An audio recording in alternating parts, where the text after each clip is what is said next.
Bonjour à tous et bienvenue dans cette vidéo consacrée à une cuvée qui s'appelle Le Flacon sur l'appellation Costières de Nîmes. Nous sommes sur le village de Belgrade entre Nîmes et Arles sur un millésime qui est 2017. Très important, nous en parlons juste après. Au niveau de l'assemblage, nous avons 60% de Syrah qui ont 45 ans, 30% de Grenache qui ont 50 ans et 10% de Vieux Carignan qui ont 90 ans.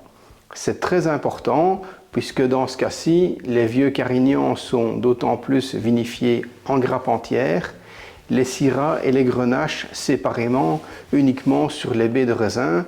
Alors, peu importe le cépage, à cet âge-là, eh bien, tous les raisins sont vraiment considérés comme des nectars. Ça donne très peu de rendement, mais ça va surtout donner des vins qui sont d'une élégance remarquable, avec énormément de finesse et de profondeur. Au niveau de la dégustation, sur l'aspect visuel, eh bien, nous pouvons remarquer que l'aspect du jeune vin, évidemment bleuté, violacé, a complètement disparu. On est sur un rubis qui, lui, est déjà évolué, par contre, ici. Nous avons une note qui commence à être légèrement tuilée, c'est-à-dire que le rouge commence à partir sur des notes un peu brunâtres, comme ça. Le vin est complètement filtré, même s'il a été élevé en fût pendant quelques mois sur des lies fines, eh bien, la limpidité est absolument parfaite. Alors au niveau du nez,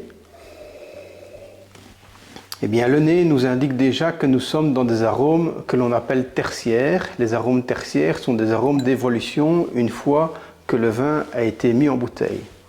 Dans ce cas-ci, eh bien, avec l'assemblage, nous arrivons à des notes de sous-bois, champignons, feuilles mortes, écorce d'arbres un peu séchées, avec encore des fruits noirs. Ce qui est très gai, c'est que maintenant que le vin a quelques années, nous avons encore un équilibre entre les fruits et les arômes tertiaires. Ça balance vraiment entre les arômes de fruits noirs, plus difficiles dans ce cas-ci à déceler. C'est plutôt un mélange de cassis, de mûres, de myrtille également, avec ce filtre omniprésent d'arômes tertiaires. Alors, la dégustation.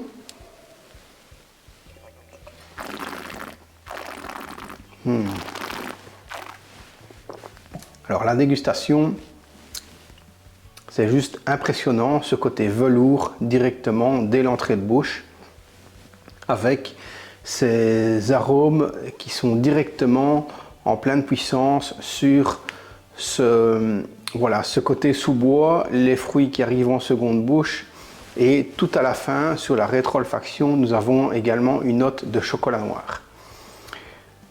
Voilà, je pense que ce vin est maintenant à son plein potentiel. Il peut encore avoir un petit peu de garde, hein. Vous avez remarqué également que je l'ai carafé. L'idéal est de le servir à 14,5 en température, avec, je dirais, plus ou moins 1 heure à 1 heure et demie d'aération. C'est là que nous allons pouvoir avoir le plein potentiel de tous ces arômes tertiaires.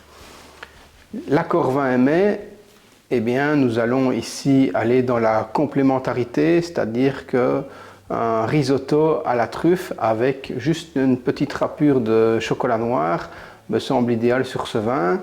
Si vous souhaitez manger plutôt de la viande avec, j'irai plutôt sur des viandes tout de même assez fortes, des viandes maturées, voire peut-être même des gibiers. Voilà. N'hésitez pas à vous abonner à la chaîne, à envoyer des likes, faire vos commentaires, envoyer quelques mails. Je vous laisse suivre les liens qui sont en dessous de la vidéo ou dans la newsletter que vous avez reçue. Santé à tous et à bientôt!